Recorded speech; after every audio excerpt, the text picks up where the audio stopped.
December 2019.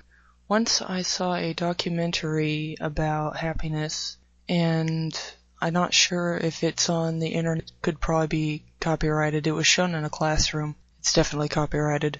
It kind of had that indie documentary feel to it, but I don't think that the term indie has any actual meaning. I think it just means mainstream media production with a very low budget and not so distributed. Anyway, this documentary about happiness, well, I'm not really sure how it was produced behind the scenes because big production media, anything above like hobbyist level, is highly suspect because they can say whatever they want, but they're just narrating something on a screen. You don't know what is actually going on. I mean, look at documentaries about supposed primitive tribes. Those are usually, well, they're actors. They're fake. And not only that, but a lot of the actors of the primitive tribes people are spray-painted matte charcoal black, and they're told to babble in some nonsense language, and oftentimes they're wearing things like shiny watches over their spray-painted skin, and yeah, you can't trust anything on a screen.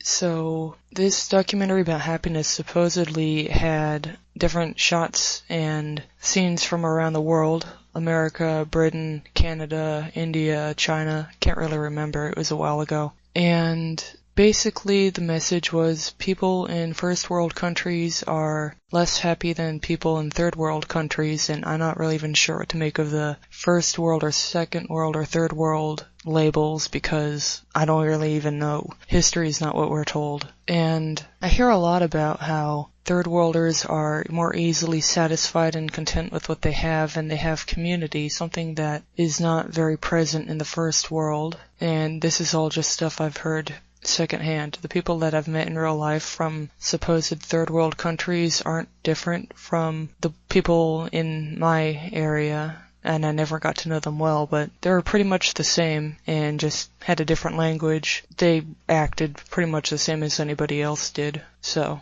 this documentary about happiness featured what was called An American Woman, Skulls and Bones. And you gotta know that latex masks can look extremely good. I saw some low-budget, jokey, spooky children's TV show, or it was like an episode of Goosebumps on TV or something. And so that was like, in the 90s? And there was masks used, latex masks, and they looked really, really good. Really convincing masks for this low-budget children's show. So that should tell you that latex masks can be very convincing. And there's a story about the American lady, who got into an accident and her face got disfigured, and it was a horror mask. She was just wearing a horror mask, and she was laughing and smiling and duping delight and going on about how she wouldn't change what happened to her because it didn't happen. It was just a story. It was all made up.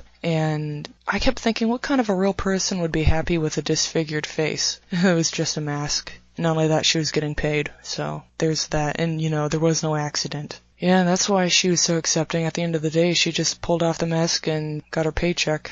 And then some fame. And probably more acting gigs. And can't really remember much else. There was some Indian guy, not a man, just a guy, who had some bicycle taxi service, and he was happy. Yeah. And you know what the documentary never brought up once? It never, ever talked about recycled antidepressant piss in the water supply. This is something that you will hear discussed sometimes about, like, cities like London and Toronto, major cities. So many people are on antidepressants and other medications, and apparently that stuff does not come out of the pee. So the water obviously gets recycled from the sewage, but apparently they can't get the medication stuff out of it. I don't know. I don't know how it works, and it's just some people say. And it could be true.